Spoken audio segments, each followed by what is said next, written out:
Ganito po magugas ng galon. Siyempre, pag maraming dumi, kuha kayo ng brush. Wala kayo brush ngayon. So, ito muna yung boklok natin.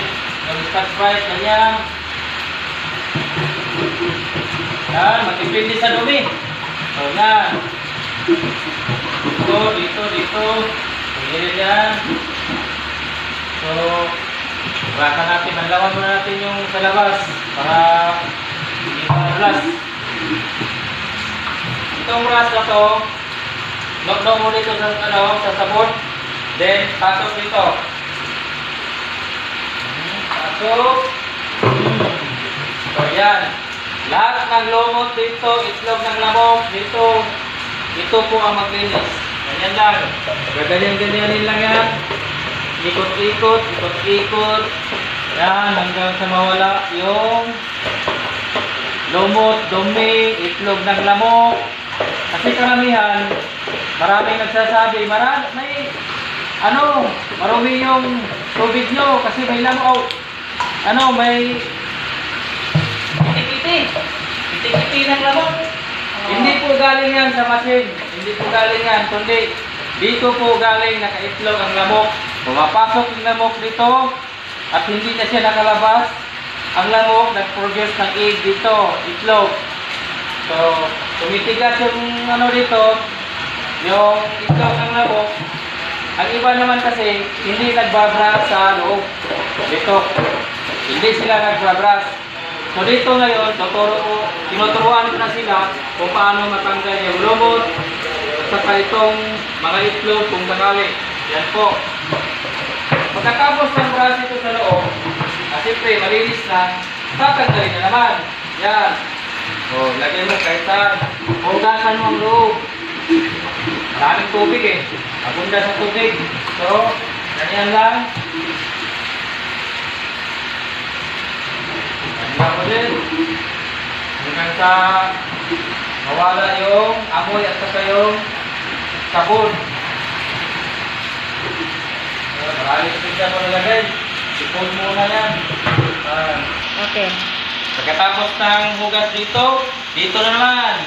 Yan. Mahina lang ang tubig. Sa source water po ito. Baka magtataka kayo, yung magsayado sa tubig. Wala problema to. Dito. Yan. Libre itong tubig na to sa bukid galing.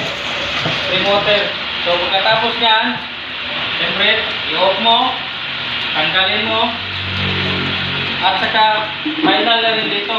Ito na po yung rinser po ng product. Product water na po ito. Ito po yung final. So lagay natin dito. Ganyan. At apakan mo. Yun. Yan.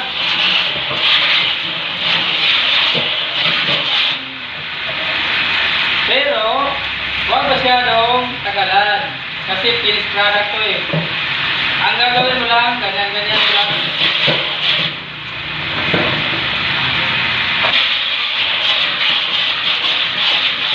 Yan, tapos. Angat mo. Yun. Balikan mo, amuyin mo. Wala na. Dito na naman sa amoy baby na. Oh. Dito, magsasakot ka na naman. Yun.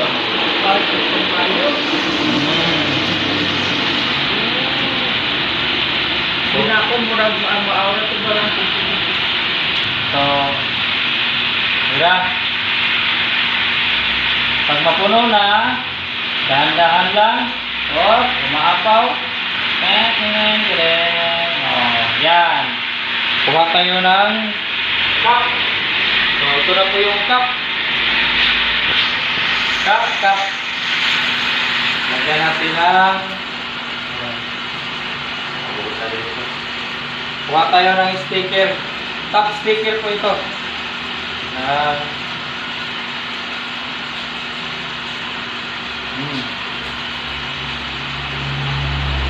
Tapos lagay dito.